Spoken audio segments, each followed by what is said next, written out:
kita nak tegaskan bahawa permit yang diperlukan ataupun yang diminta oleh pihak polis untuk mengadakan kempen ataupun mengadakan ceramah sebenarnya tidak lagi diperlukan dalam konteks kempen pilihan raya ni.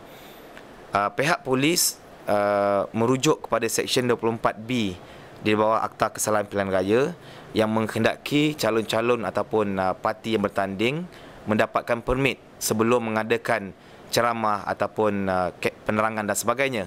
Dan kita tahu permit ini adalah merujuk kepada permit polis di bawah Seksyen 27 Akta Polis. Yang menjadi isunya sekarang, Seksyen 27 itu sendiri telah pun dimansuhkan. Dah hampir 2 tahun dimansuhkan dengan pengenalan Akta Perhimpunan Aman. Nah, ini kita kena jelas. Maknanya dah tak wujud lagi permit.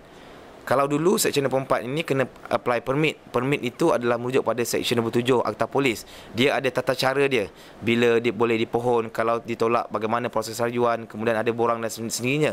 Itu berdasarkan Seksyen 27 Akta Polis. Yang seksyen ini telah pun dimansuh dan dibatalkan.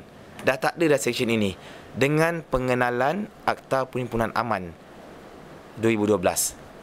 Seksyen 1 Akta Perhimpunan Aman ini dengan jelas menyatakan bahawa untuk tempoh kempen pilihan raya, maknanya bermula daripada hari penamaan sehinggalah 4 Mei nanti, permit tidak diperlukan lagi. Akta Perhimpunan Aman ini tidak terpakai dalam tempoh kempen pilihan raya.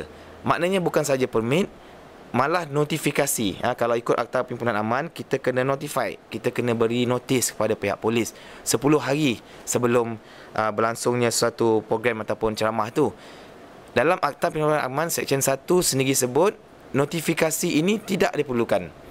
Maknanya sekarang ni dalam tempoh kita berkempen, bukan saja permit, notis pun tak perlu dimaklumkan. Ini roh ataupun semangat yang dinyatakan di dalam Akta Perhimpunan Aman ni. Jadi bila polis menghendaki kita mendapatkan permit dan sebagainya, itu sama sekali bercanggah dengan peruntukan undang-undang sekarang ni yang kerajaan sebelum ni luluskan di Parlimen. Jadi kenapa kita kena ikut lagi peraturan ni yang telah pun dimansuh dan dibatalkan. Dan ini telah menjadi masalah kepada kita. 2 malam lepas kita mengadakan program bersama Ustaz Azhar Idrus di Desa Pandan, dan kita menerima tekanan daripada pihak polis, daripada pihak SPR yang menghendaki permit dan sebagainya, sehingga kan saya tidak dibenarkan berceramah. Katanya itu program tazkirah, ceramah agama, kuliah dan sebagainya, bukan ceramah politik, kerana tidak ada permit dan sebagainya. Ini yang saya nak beri penjelasan dari sudut peruntukan undang dan tekanan yang kita terima. Sehingga pada hari ini, pihak SPR dan UMNO khususnya Barisan Nasional yang bertanding di Parlimen Titiwangsa cuba untuk bermain kotor dengan menggunakan SPR sebagai kuda tunggangan untuk menekan parti PAS selaku lawan politik yang sah pada hari ini, dengan menekan serta menindas cara kami bekerja pada hari ini. Sebagai contoh, tuan-tuan dan puan-puan rahmati Allah sekalian, kita boleh lihat pada ceramah Ustaz Zaidul seperti disebut oleh saudara saya tadi, saudara Ahmad Zamri, bagaimana pihak penguasa SPR melalui polis dan juga SPR yang ada pada malam tersebut menghendaki kami menghentikan program ceramah.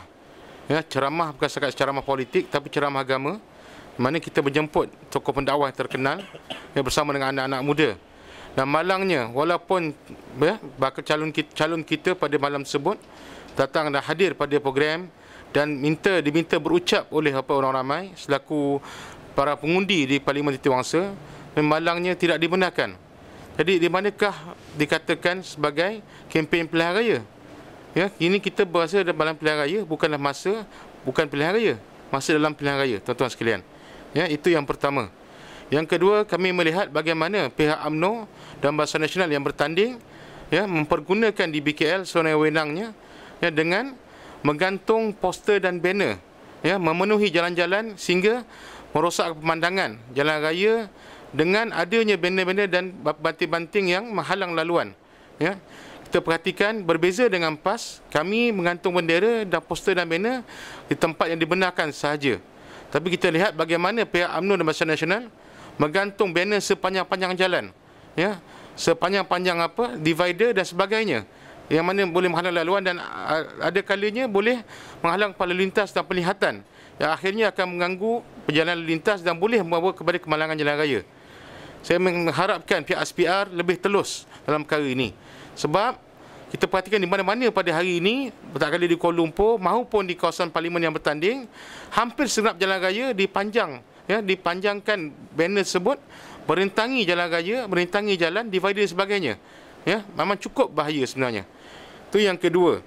Yang ketiga, kami agak khawatir di mana pihak SPR dan UMNO mempergunakan SPR sekali lagi dalam polis, mengganggu bilik-bilik gerakan pondok panas kami dengan meminta pihak pondok panas kami mengeluarkan bendera-bendera kami dan juga bendera sekutu kami dalam kempen pelarian ini. Sebagai contoh di Desa Rejang dan Setapak Selatan, di mana para pengundi asalnya daripada pengundi Setapak Selatan yang berada di flat berkeliling telah dipindahkan ke sana. Bila kami membuka pondok panas di sana, maka diganggu oleh pihak SPR mengatakan kami tidak bertanding di kawasan parlimen tersebut.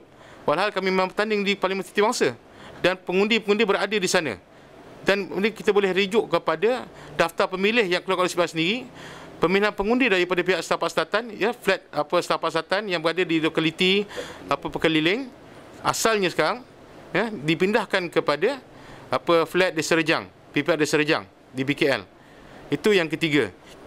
Yang keempat, kami juga melihat bagaimana program-program parti kami cuba disabotaj oleh pihak UMNO dan Barisan Nasional. Sebagai contoh, berlaku di depan pasar Taman Maluri, bagaimana pihak BN selepas melihat kami membuka bilik gerakan pondok panas di depan pasar rakyat Taman Maluri, mereka cuma membuka bersebelahan, betul-betul bersebelahan, bukan dalam 10 meter jaraknya daripada bilik gerakan pondok panas kami, dengan tujuan untuk provokasi kepada pihak parti lawan mereka. Jadi kami melihat perkara ini sebagai satu unsur yang tidak sihat, yang boleh mengganggu proses demokrasi yang berada di Malaysia, dalam keadaan di mana mereka telah membuka bilik gerakan bukan dalam 100 meter jauh daripada tempat tersebut pada hari tersebut. Bagaimana kita melihat provokasi pada hari ini cuba untuk seolah-olah mencabar pihak PAS dan juga Perkhidmatan Rakyat agar melakukan tindakan-tindakan yang agresif terhadap mereka.